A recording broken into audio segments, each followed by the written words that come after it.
ऐसे ये जीव कई शरीर छोड़ते छोड़ते यात्रा करते करते दृढ़ भक्त बनता है, ब्रह्मवेता बनता है।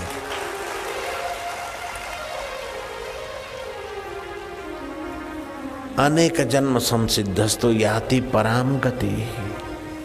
जैसे विद्यार्थी कई क्लास पसार करते करते ग्रेजुएट होता है, ऐसे कई शरीर बदलते बदलते यात्रा ऊपर को पहुंचती।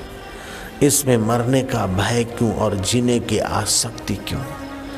गलती के कारण देह को मैं मानते और आत्मा का पता नहीं, नश्वर चीज़ों को सत्य मानते, इसलिए जरा जरा बात में डर, जरा जरा बात में आकर्षण, जरा जरा बात में दुख, जरा जरा बात में चिंता, जीने का मजा ही नहीं आता।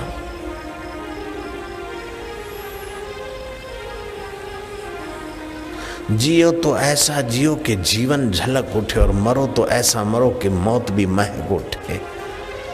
मरो मरो सबको कहे, मरना न जाने कोई, एक बार ऐसा मरो कि फिर मरना ना होई। जीने की आर्ट सीख लो। जीने की आर्ट जिसने सीख लिया उसका जीवन धन्य हो गया, उसका जीवन सुखमय होगा, उसका जीवन आनंदमय होगा, उसका जीवन निर्भीक होगा, उसके जीवन में जगमगाहट होगी भीतर। जीवन जीने की कला है।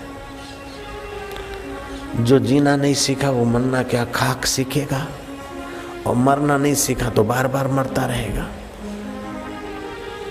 चिंता और चिता में बड़ो अंतर हो जान। चिता तो मुर्दे को जलाती और चिंता जिंदों को खाती।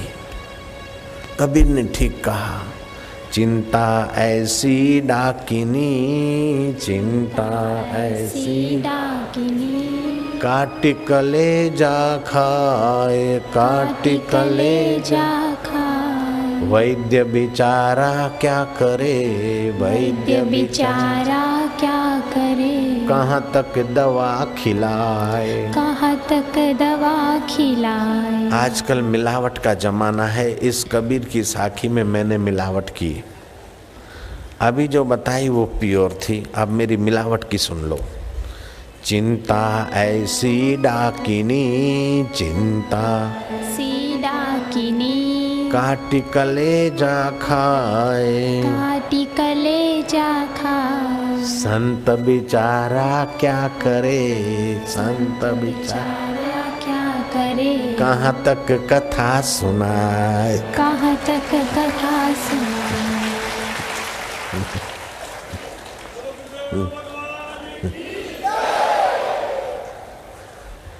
तो चिंता न, चिंतन करो। चिंतन से बुद्धि का विकास होता है और चिंता से बुद्धि का नाश होता है। जब चिंता आए तो लंबे श्वास लो नाखूनों से और मुंह से बाहर छोड़ो।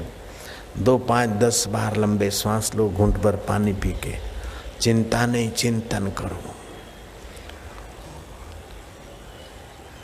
किसी बात से भयभीत होकर निर्णय ही नहीं करो। भय हमारी योग्यता हर लेता है। एक प्रवाही पदार्थ, शहद है, घी है, तेल है, दही है, दूध है, एक बर्तन से दूसरे बर्तन में डालते समय अगर आप डर गए तो मर गए, ढुल गया, और निर्भीक होकर डालते तो बराबर सेट हो जाता है। गाड़ी चलाते समय जब आप डर के डिसीजन लेते तो धड़ाक धुम हो जाता है, और निर्भीक होकर सामने छाती पर रखा रहे, निर्भीक होकर ओवरटेक करते तो आप बच निकलते हैं, और डरे तो डिसीजन 1-2 बार बदला तो धड़ाक। भोजन बनाते समय भी जब डर लगा कि नमक डाला कि नहीं, या तो 2 बार डाल देगी या तो एकदम फीका कर देगी।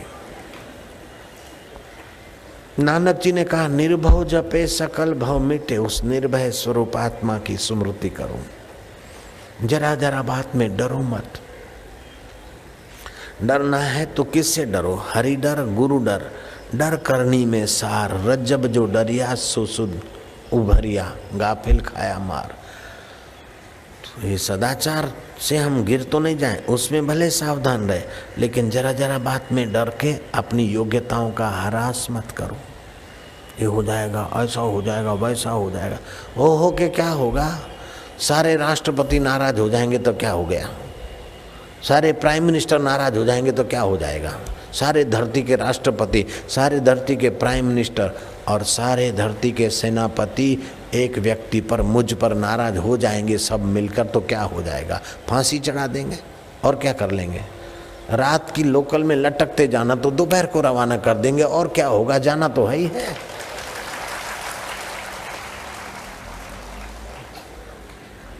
और जब तक आपका प्रारब्ध है तब तक ऐसा कोई निमित्त बनता नहीं, और निमित्त किसी ने बना भी दिया तो टिकेगा नहीं।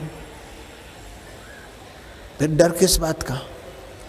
तो गीता ने पहली चोट की मौत के भय से बचाने के लिए, वासांसि जीर्णानि यथा विहाय, जैसे पुराने कपड़े छोड़कर नए पहने जाते हैं ऐसे तुम, ये पुराना चोला छूट जाएगा, मृत्यु आएगी तब आएगी, अभी से क्यों डर के मर रहे?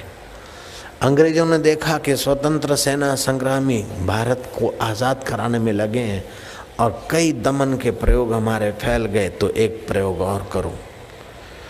जो इनके कार्यकर्ता है, जुआन है, जो जोशीले हैं, उनको पकड़ो और खुले आम इनको फांसी पे लटकाओ। खुले आम जो फांसी पे लटकाया जाता था त्यों और जोश जगा। वहाँ से प्रश्न पूछा गया कि दबे? बोले दबे नहीं और उभरे हैं। बोले क्या कारण है? बोले इनके पास गीता का रूपी ग्रंथ है और नैनम छिद्यति शस्त्राणि नैनम दहाति पावक न शोषित महारुत। आग से जलता नहीं, पानी में डूबता नहीं, अस्त्र शस्त्र से कटता नहीं, हवाओं में सूखता नहीं, मैं वो अमर आत्मा हूँ, भारत माता की जय, मैं अमर आत्मा हूँ करके हंसते हंसते फांसी पे चढ़ जाते। उन मूर्ख अंग्रेज़ों ने अधिकारियों को ऑर्डर भेजा कि जिसने गीता लिखी उसको अरेस्ट कर लो, गीताकार कृष्ण को अरेस्ट कर लो। बोले कृष्ण गीता पढ़ते हैं और लोग निर्भीक रहते हैं, बोले उसको अरेस्ट कर लो और गीता पर बैंड लगा दो। अब कृष्ण को तो उनका बाप भी अरेस्ट नहीं कर सकेगा, दुर्योधन का बाप भी नहीं कर सका, तो ये क्या करेंगे? और गीता पर जो बैंड लगाए तो इनकार भी आमंत्रण देता है। गीता नहीं पढ़ने को अंग्रेज कहते तो जो नहीं पढ़ते थे वे भी पढ़ने लग गए।